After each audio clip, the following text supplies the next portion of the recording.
Today I'm going to talk about police brutality and how it has become a growing issue in the United States. Police brutality can be defined as excessive and lethal force of conflict towards members of a minority group. Police violence against minority groups has caused for the public to become uneasy about our own protection force. In 1968, the National Advisory Commission on Civil Disorders concluded that abusing policing tactics had contributed significantly to the widespread civil disorder of the 1960s. In 2015, the police shot and killed over 680 people, 6% of these suspects who were unarmed white Americans, while 14% of those victims were unarmed black Americans.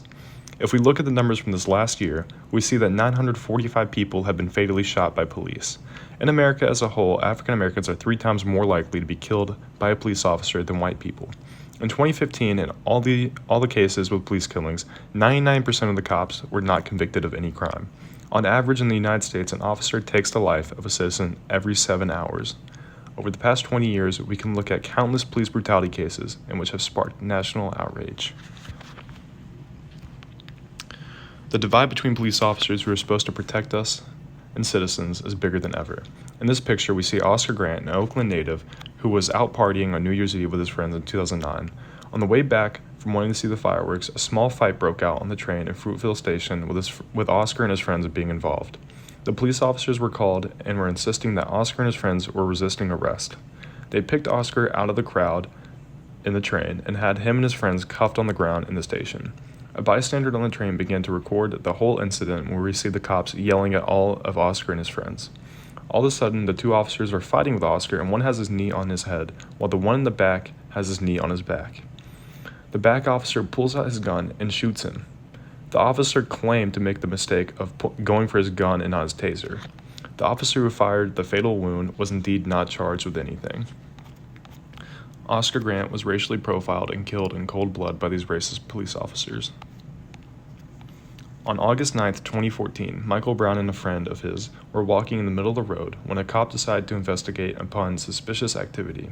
Allegedly, the cop told Brown that him and his friend need to get on the sidewalk, where then the cop parked his car in front of both of them. An altercation started where the cop fired multiple shots as Brown ran away for his life. Brown stopped at one point and said, "Stop shooting, I don't have a gun." Other witnesses say that Brown had his hands above his head and was cooperating with the cop. What the cop claimed, he charged at him, threatening his life, which justified him to use deadly force. His body laid in the streets for hours after he was dead, and the officer who killed Brown was not charged with anything, causing mass riots and protests all around the nation. In May 2020 in Minneapolis, George Floyd got the cops calling him for using a counterfeit $20 bill. While a bystander was recording the whole situation, 2 cops pulled Floyd out of his car and cuffed him. 3 cop cars additionally showed up soon to control this one man. Floyd is shown in a video on the ground where the police officer Derek Chauvin is seen with his knee on his neck. George Floyd starts crying, saying, "Please, please, I can't breathe."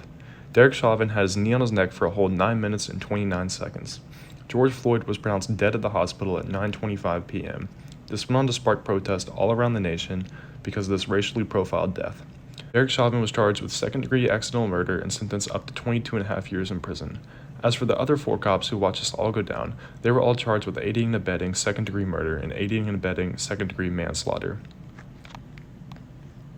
On March 18, 2018, Stephen Clark was confronted by 2 police officers who they thought were the suspect that was breaking into cars in the neighborhood.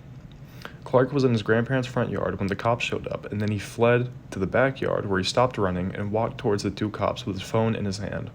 The cops mistook the phone as a deadly weapon and opened fire on him, killing and shooting him 20 times, where they killed him in his grandparents' backyard. The 2 officers claimed that they felt their life was in danger, while Clark only had his phone on him. The 2 cops in this incident did not face any charges and are back working with the same department.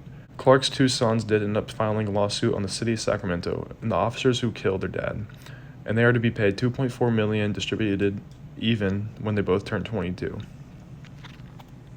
And these are my sources I used to research.